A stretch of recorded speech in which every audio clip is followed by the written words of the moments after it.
Sri Aurobindo.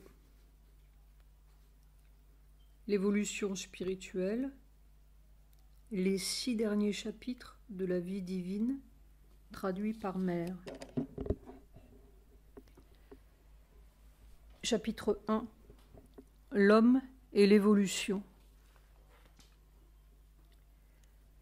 La divinité unique, secrète dans tous les êtres, pénétrant tout, le moi intérieur de tous, présidant à toute action, le témoin, ce qui connaît consciemment et absolument, l'un qui dirige la multiplicité de ceux qui sont soumis passivement à la nature, façonne une seule semence de multiples manières.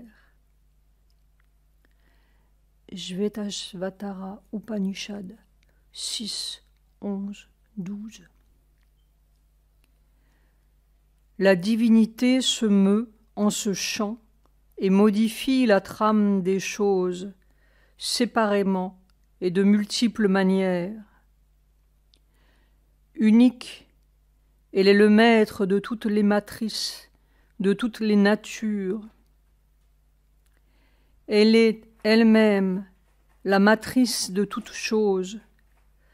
Elle est cela qui porte à maturité la nature de l'être et donne à tous ceux qui doivent être mûris le fruit de leur développement, et elle fixe toutes les qualités de leurs opérations. Shvetashvatara Upanishad 5, 3, 5. Il façonne une seule forme des choses de multiples manières. Katha Upanishad 2, 2, 12. Qui a perçu cette vérité occulte, que l'enfant donne l'existence aux mères par le jeu de sa nature? Descendant né du sein des eaux multiples, il en sort voyant, maître de la loi intégrale de sa nature. Manifesté, il grandit au sein de leur perversité et devient grand, beau et glorieux. Rigveda 1, 95, 4, 5. Du non-voyant à l'être, du non-être à l'être vrai, de l'obscurité à la lumière, de la mort à l'immortalité. Brihadaranyaka Upanishad 1, 3, 28.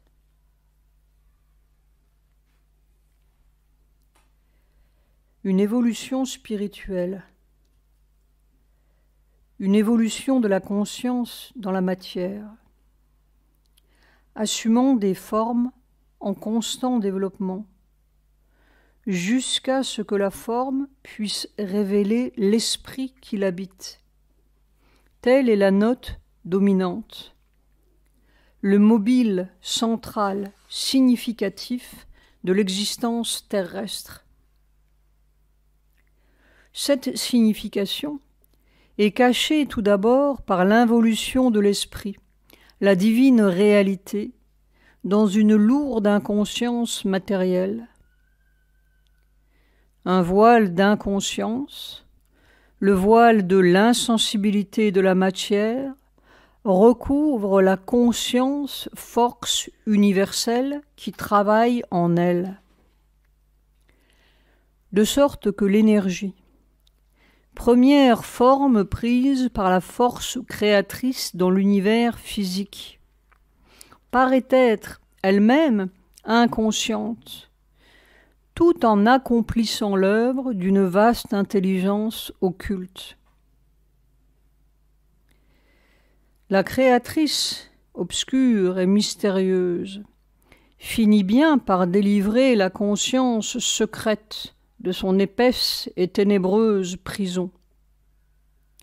mais elle la délivre lentement, petit à petit, en gouttelettes infinitésimales, en minces filets, en de vibrantes petites concrétions d'énergie et de substance, de vie, de pensée, comme si c'était tout ce qu'elle arrivait à faire pour passer à travers l'obstacle grossier, le lourd intermédiaire récalcitrant d'une existence toute faite d'inconscience. Au début, la conscience-force se loge en des formes matérielles qui paraissent totalement inconscientes. Puis elle s'efforce vers la mentalité sous l'apparence de la matière vivante et y atteint imparfaitement dans l'animal conscient. Cette conscience est tout d'abord rudimentaire. C'est surtout un instinct à demi subconscient ou tout juste conscient. Puis, elle se développe lentement jusqu'à ce qu'en des formes plus organisées de la matière vivante, elle atteigne son plus haut point d'intelligence et se dépasse elle-même dans l'homme, l'animal pensant qui devient l'être mental capable de raison. Mais même à son sommet, l'homme porte en lui l'empreinte de son origine animale, le poids mort de la subconscience du corps. Il subit l'attraction vers le bas, vers l'inertie et la nescience originelle. Il est soumis à la domination que la nature matérielle inconsciente exerce sur son évolution consciente, au pouvoir de l'imitation de cette nature et à la loi de son développement difficile, à son immense force de ralentissement et d'obstruction.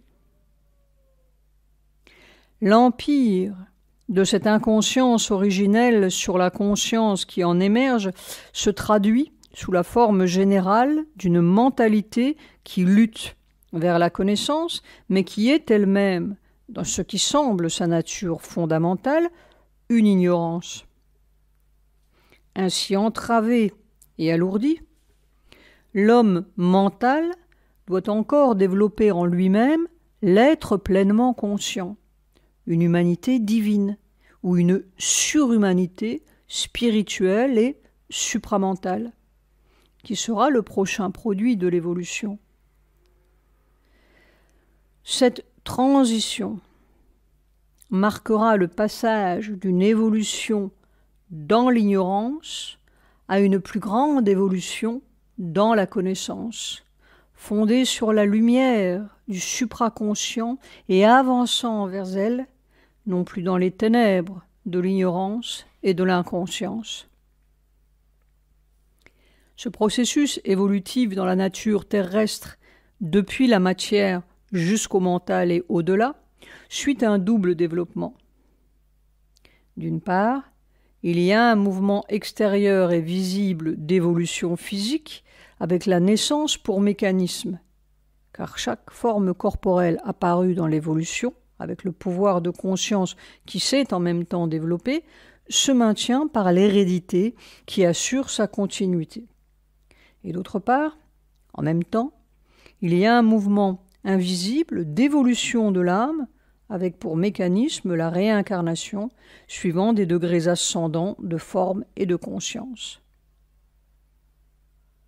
Le premier mouvement, à lui seul, n'entraînerait qu'une évolution cosmique, car l'individu serait un instrument rapidement périssable et la race, formulation collective plus durable, serait le véritable échelon dans la manifestation progressive de l'habitant cosmique, l'esprit universel. Ainsi, le deuxième mouvement, avec la réincarnation, est une condition indispensable pour une durée et une évolution prolongée de l'être individuel dans son existence terrestre. Chaque degré de la manifestation cosmique, chaque type de forme susceptible de recevoir l'hôte spirituel, devient, avec la réincarnation, un moyen pour l'âme spirituelle, pour l'âme individuelle, l'entité psychique, de manifester de plus en plus sa conscience cachée. Chaque vie devient un pas de plus dans la victoire sur la matière, grâce à une progression croissante de la conscience qui finalement fera de la matière elle-même un moyen de pleine manifestation de l'esprit. Mais cette description du processus et du sens de la création terrestre s'expose dans chaque détail à être mise en doute dans la pensée de l'homme lui-même, car l'évolution n'est encore qu'à mi-chemin dans son voyage. Elle est encore dans l'ignorance. Elle en est toujours à chercher son propre but et sa signification dans le mental d'une humanité à demi développée. Il est possible de contester la théorie de l'évolution en alléguant qu'elle est insuffisamment fondée et qu'elle est superflue en tant qu'explication du processus de l'existence terrestre. Et même si l'on admet l'évolution, on peut douter que l'homme soit capable de se transformer en un être évolutif supérieur. On peut aussi contester que l'évolution soit susceptible d'aller plus loin qu'elle n'a été jusqu'à présent, ou qu'une évolution supramentale, l'apparition d'une parfaite conscience de vérité, d'un être de connaissance, soit le moins du monde probable dans l'ignorance fondamentale de la nature terrestre. Une autre interprétation, qui n'est ni théologique ni évolutive, peut être donnée aux œuvres de l'esprit dans la manifestation ici-bas. Et il peut être préférable, avant d'aller plus loin, de formuler succinctement l'argumentation qui permet une semblable interprétation. En admettant que la création soit une manifestation de l'éternel hors du temps, dans l'éternité du temps. En admettant qu'il y ait 7 degrés de conscience et que l'inconscience matérielle ait été posée comme une base pour la réascension de l'esprit. En admettant que la réincarnation soit un fait, qu'elle fasse partie de l'ordre terrestre. Il n'en reste pas moins qu'aucun de ces postulats, ni même tous à la fois, n'entraîne comme conséquence inévitable une évolution spirituelle de l'être individuel. Il est possible d'envisager autrement la signification spirituelle de l'existence terrestre et son processus intérieur. Si chaque chose créée est une forme de l'existence divine manifestée, chacune est divine en soi, par la présence spirituelle qui est en elle, quelle que soit son apparence, son aspect ou son caractère dans la nature. Dans chaque forme de la manifestation, le divin trouve la joie de l'existence et il n'y a en elle nul besoin de changement ou de progrès. Tout le déploiement ordonné ou toute la hiérarchie de possibilités réalisées dont puisse avoir besoin la nature de l'être infini est déjà suffisamment fournie par la variation innombrable, la multitude fourmillante des formes, des types de conscience, des caractères que nous voyons partout autour de nous. Il n'y a pas de dessein théologique dans la création, et il ne peut pas y en avoir, car tout est là, dans l'infini. Il n'est rien que le divin ait à gagner qu'il ne possède déjà. S'il y a une création et une manifestation, c'est pour la joie de la création, de la manifestation, et pour rien d'autre. Il n'y a donc nul besoin d'un mouvement évolutif qui doive atteindre un point culminant ou élaborer et réaliser quelques desseins ou s'efforcer vers une perfection ultime. En fait, nous voyons que les principes de la création sont permanents et invariables. Chaque type d'être reste ce qu'il est, sans essayer ni avoir le moindre besoin de devenir autre qu'il n'est. En admettant que certains types d'existence disparaissent et que d'autres apparaissent, c'est parce que la conscience force dans l'univers retire sa joie de vivre des types qui périssent et se met à en créer d'autres pour son plaisir. Mais chaque type de vie, tant qu'il dure, garde sa propre structure et lui reste fidèle, quelles que soient les variations mineures. Il est lié à sa propre conscience et ne peut s'en écarter pour passer dans une autre conscience. Il est limité à sa propre nature et ne peut franchir ses frontières pour passer dans une autre nature. Si la conscience force de l'infini à manifester la vie après avoir manifesté la matière et le mental après avoir manifesté la vie, il ne s'ensuit pas qu'elle continuera en manifestant le supramental comme prochaine création terrestre. Car le mental et le supramental appartiennent à deux hémisphères tout à fait différents. Le mental au statut inférieur de l'ignorance, le supramental au statut supérieur de la connaissance divine. Ce monde est un monde d'ignorance et destiné à n'être que cela. Il n'existe pas nécessairement une intention de faire descendre les pouvoirs de l'hémisphère supérieur dans la moitié inférieure de l'existence, ou d'y manifester leur présence cachée. Car si réellement ces pouvoirs existent ici-bas, c'est dans une immanence occulte, incommunicable, et seulement pour maintenir la création, non pour la perfectionner. L'homme est le sommet de cette création ignorante. Il a atteint toute la conscience et toute la connaissance dont cette création est capable. S'il cessait d'aller plus loin, il tournera seulement en rond dans des cercles plus larges de sa propre mentalité.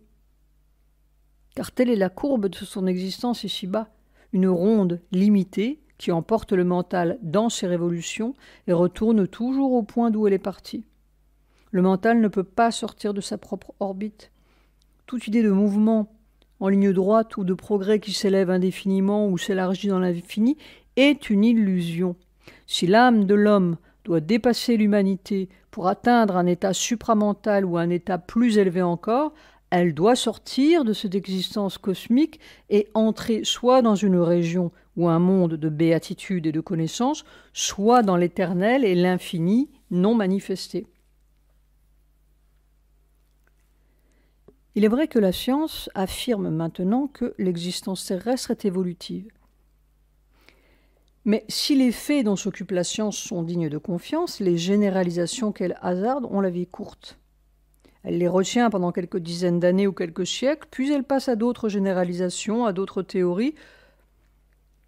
C'est ce qui se passe même dans les sciences physiques, où les faits peuvent être solidement constatés et vérifiés par l'expérience. En psychologie, qui a ici son mot à dire car l'évolution de la conscience entre en jeu, l'instabilité de la science est plus grande encore. Elle passe d'une théorie à l'autre avant que la première ne soit bien fondée. Il arrive même que plusieurs théories contradictoires soient en faveur simultanément. Aucune construction métaphysique solide ne peut être érigée sur ces sables mouvants. L'hérédité, sur laquelle la science construit sa conception de l'évolution de la vie, est certainement une force, un mécanisme pour garder inchangée l'existence du type ou de l'espèce. Mais la démonstration qui veut prouver que c'est aussi l'instrument d'une variation persistante et progressive est très contestable. Sa tendance est conservatrice plutôt qu'évolutive, et elle semble accepter avec difficulté tout caractère nouveau que la force de vie essaie de lui imposer. Tous les faits démontrent qu'un type peut varier dans le cadre des spécifications propres à sa nature, mais rien ne montre qu'il puisse aller au-delà. Il n'a pas encore été formellement établi que l'espèce singe s'est transformée en homme. Il semblerait plutôt qu'un type ressemblant au singe, mais possédant dès l'abord ses caractères propres et non ceux du singe, se soit développé dans le cadre de ses propres tendances naturelles et soit devenu l'homme que nous connaissons, l'être humain actuel. Il n'est même pas établi que les races humaines inférieures aient donné naissance aux races supérieures. Celles qui avaient une organisation et des capacités inférieures périrent. Mais il n'est pas prouvé qu'elles aient laissé derrière elles comme descendants les races humaines d'aujourd'hui. On peut néanmoins imaginer un développement de ce genre à l'intérieur du type.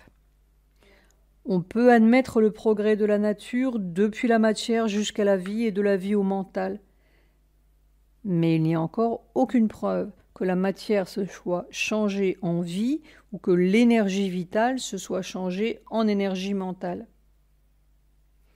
Tout ce que l'on peut admettre, c'est que la vie s'est manifestée dans la matière et le mental dans la matière vivante. Car il n'y a pas de preuve suffisante qu'une espèce végétale quelconque se soit transformée en une existence animale. ou qu'un système de matière inanimée se soit transformé en un organisme vivant. Mais si l'on découvrait par la suite que dans certaines conditions chimiques ou autres, la vie fait son apparition, tout ce que cette coïncidence établirait, c'est que dans certaines circonstances physiques, la vie se manifeste. Non pas que certaines conditions chimiques suffisent à constituer la vie, sont ces éléments ou la cause évolutive d'une transformation de la matière inanimée en matière animée. Ici comme ailleurs, chaque degré d'être existe en lui-même et par lui-même, se manifeste selon son propre caractère, par sa propre énergie, et les niveaux au-dessus ou au-dessous ne sont pas des origines ou des conséquences, mais seulement d'autres degrés dans l'échelle continue de la nature terrestre.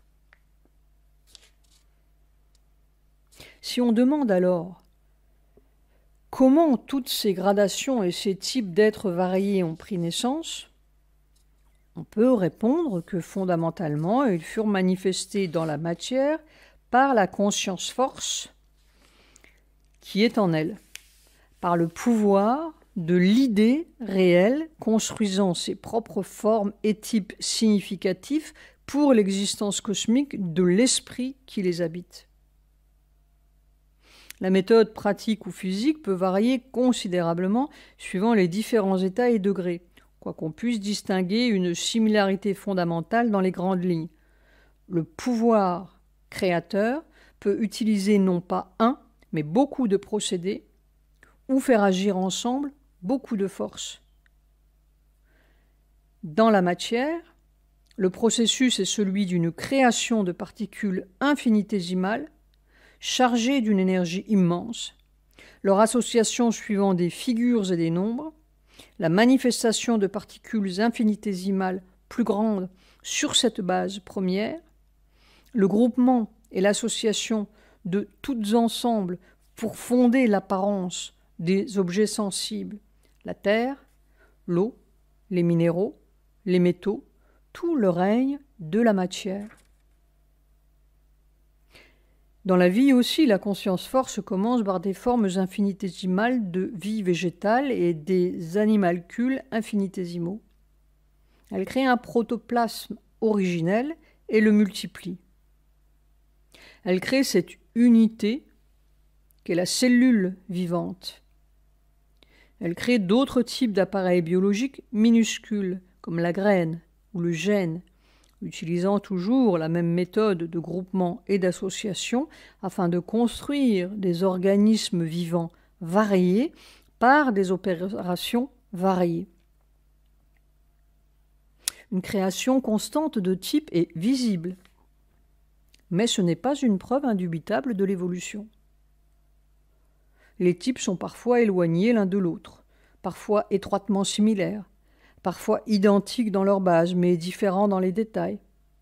Tous sont des modèles, et une telle diversité de modèles, avec pour tous une base rudimentaire identique, est le signe d'une force conscience jouant avec sa propre idée et développant ainsi toutes sortes de possibilités de création. Les espèces animales en venant au monde peuvent commencer par une structure rudimentaire, embryonnaire ou fondamentale, semblable pour toutes. Elles peuvent suivre jusqu'à un certain stade des similarités de développement sur plusieurs lignes ou sur toutes. Il peut y avoir aussi des espèces qui ont une double nature, amphibie, intermédiaire entre un type et un autre. Mais tout cela ne signifie pas nécessairement que les types se sont développés l'un de l'autre suivant une série évolutive. D'autres forces que les variations héréditaires ont été à l'œuvre pour amener l'apparition de caractères nouveaux.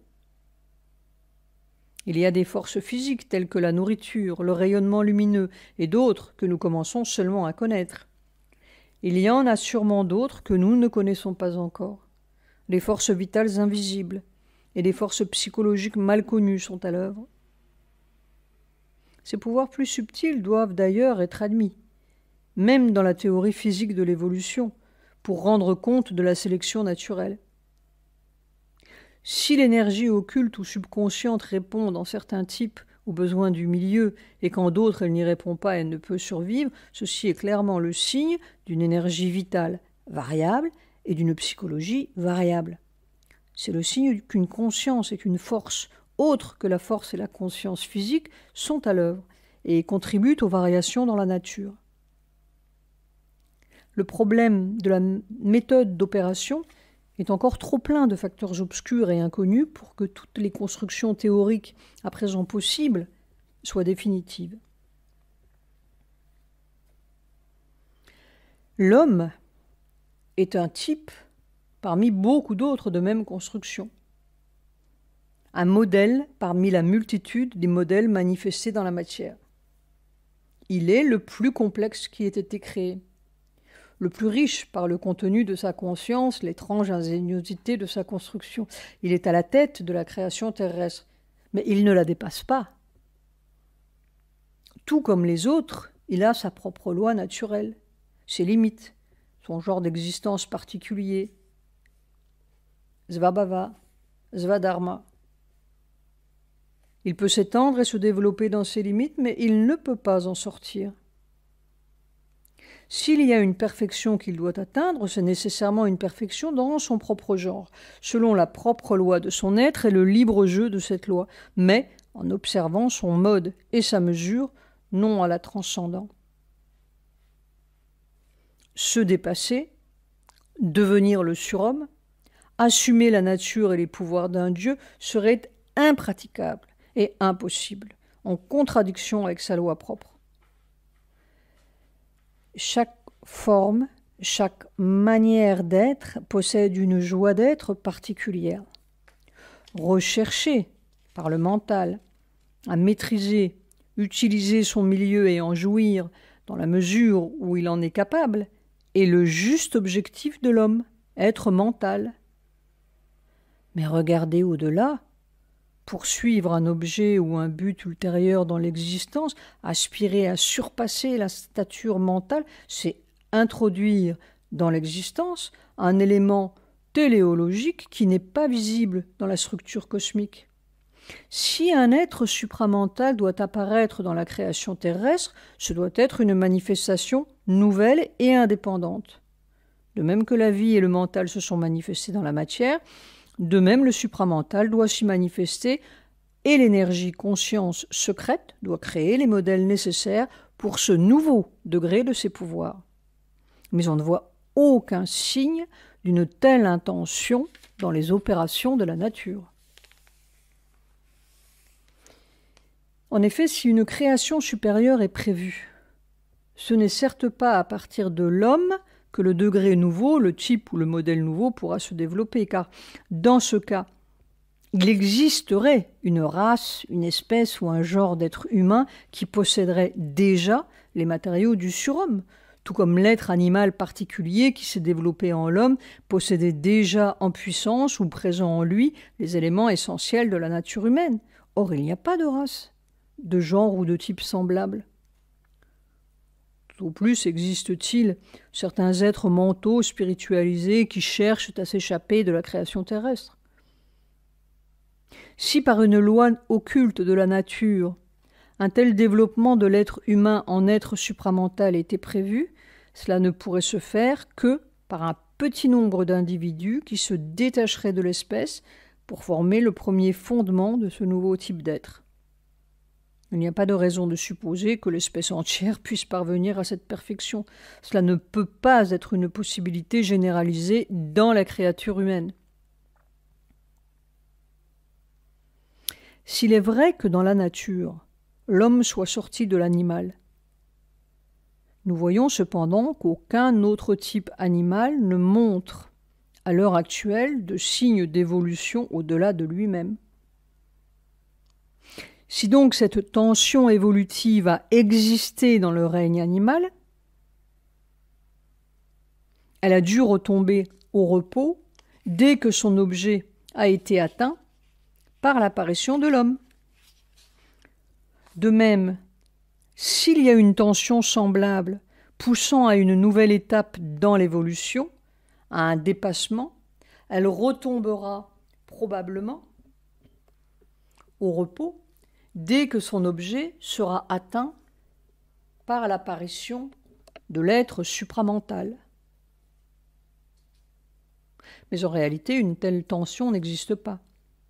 L'idée même du progrès humain est très probablement une illusion, car aucun signe ne montre que l'homme, une fois émergé de l'état animal, ait radicalement progressé durant l'histoire de son espèce. Tout au plus a-t-il avancé dans la connaissance du monde physique, dans les sciences, dans l'utilisation de son milieu, dans son emploi purement extérieur et utilitaire des lois secrètes de la nature, mais par ailleurs, il est ce qu'il a toujours été dès les premiers débuts de la civilisation. Il continue à manifester les mêmes capacités, les mêmes qualités, les mêmes défauts, à faire les mêmes efforts et les mêmes fautes, à parvenir aux mêmes accomplissements et à enregistrer les mêmes échecs. S'il y a eu progrès, c'est en cercle, tout au plus, peut-être, dans un cercle qui va s'élargissant. L'homme d'aujourd'hui n'est pas plus sage que les voyants,